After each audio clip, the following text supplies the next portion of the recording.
Bharat Ratna Padma Vibhushan doctor APJ Abdul Kalam, जिनका पूरा नाम है अबुल बाकिर जानिउल-आबदीन अब्दुल कलाम। आज उनकी पुण्यतिथि पर मैं आपको उनके जीवन गाथा के बारे में कुछ बताने के लिए उपस्थित हुआ। आप जानते हैं उनका जन्म 15 अक्टूबर 1931 को भारत के रामेश्वरम में हुआ। ठीक है, वो भारत के एक प्रखांड वैज्ञानिक रह चुके हैं और एक बेहतरीन पॉलिटिशियन भी रह चुके हैं। सन 2002 से लेकर 2007 तक वो भारत के 11वें राष्ट्रपति के पद पर कार्यरत रहे। अपनी इंजीनियरिंग की डिग्री एरोनॉटिकल इंजीनियरिंग की डिग्री उन्होंने मद्रास इंस्टीट्यूट ऑफ टेक्नोलॉजी से 1958 में प्राप्त करी और उसके बाद उन्होंने डीआरडीओ को ज्वाइन किया। डीआरडीओ यानी defence research and development organisation.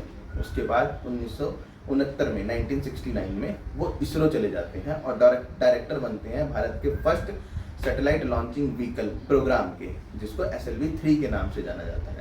और ये SLV-3 जो प्रोग्राम था, ये भारत ने पहली बार खुद ही डिज़ाइन करा था और खुद ही बनाया था। उसके बाद वो डीआरडीओ को 1982 में फिर दोबारा से ज्वाइन करते हैं, जहाँ पर वो बहुत सारी मिसाइल्स को बनाते हैं और उनका वहाँ पर नाम मिसाइल मैन पड़ जाता है। इसमें मिसाइल में सबसे महत्वपूर्ण मिसाइल थी अग्नि मिसाइल। आप जानते हैं ये भारत की पहली इंटरमीडिएट रेंज की बैलिस्टिक मिसाइल थी। उसके 1992 से लेकर 1997 तक वो भारत के scientific adviser under the defence ministry रहते हैं और उसके बाद वो प्रिंसिपल साइंटिफिक एडवाइज़र बनते हैं 1999 से लेकर 2001 तक। उनका प्रोमिनेंट रोल रहा है 1998 के न्यूक्लियर प्रोग्राम के अंदर। जैसे मैंने आपको अपनी पिछली वीडियो में बताया था, भारत ने न्यूक्लियर टेस्ट किया था 1998 के अंदर, तो उसके अंदर अब्दुल कलाम जी का बहुत बड़ा रोल रहा था।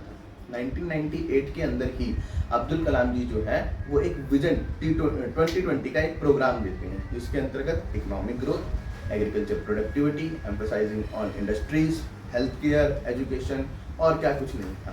ठीक है, तो वो भारत की ग्रोथ के लिए था। 2020 तक के कुछ टारगेट थे। उसके बाद 2002 के अंदर वो भारत के 11वें राष्ट्रपति चुने जाते हैं और 2007 तक अपने उस पद पर बने रहते हैं। अपने राष्ट्रपति के कार्यकाल पूरा होने के बाद वो अपना जीवन जो है वो साइंस और टेक्नोलॉजी को ही समर्पित करते हैं और आने वाली जनरेशन को उसके लिए प्रेरणा बनने का काम करते हैं। एक गाइडिंग लाइट लेकर वो अपने हाथ में चलते हैं। और आप जानते हैं कि आज ही के दिन 27 जुलाई 2015 को जब वो Indian institute of management Shillong के अंदर अपना लेक्चर दे रहे थे, तो कार्डियक अरेस्ट की वजह से उनकी मृत्यु हो जाती है।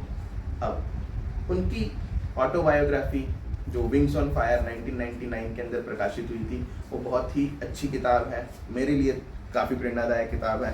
कभी आपको मौका मिले तो आप उसको जरूर पढ़ें। 1990 में भारत सरकार उनको पद्म विभूषण से सम्मानित करती है। भारत रत्न उनको 1997 के अंदर दिया जाता है। अब मैं आपको अब्दुल कलाम से जुड़ी हुई एक बड़ी रोचक कहानी, एक इंस्पिरेशनल स्टोरी जो है वो सुनाना चाहता हूँ।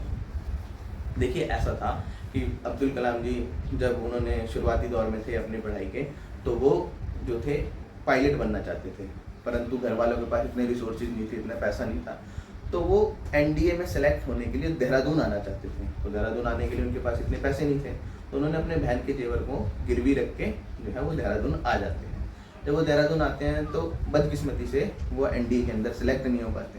अब जब वो एनडीए में सेलेक्ट नहीं हो पाते तो वो बड़े हताश होते हैं। तो उनके पास इतने पैसे नहीं थे कि वो वापस अपने घर केरला जा सकें।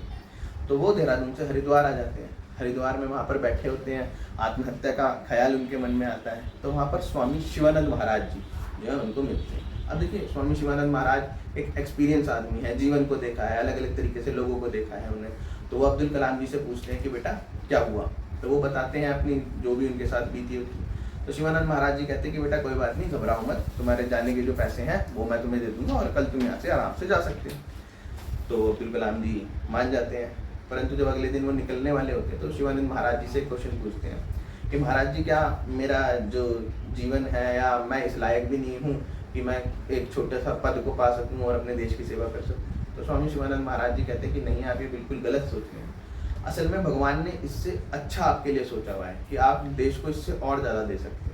तो आप जानते हैं 2002 में जब वो भारत के राष्ट्रपति बने, तो जो भारत के राष्ट्रपति होते हैं वो तीनों ही विंग्स, हमारी आर्मी, एयरफोर्स और नेवी के सुप्रीम कमांडर होते हैं। तो जो आदमी वहाँ पायलट के नहीं सिलेक्ट हो पाया, वो बाद में इन तीनों जो हमारी सेनाएं हैं उसका सुप्रीम कमांडर बनता है।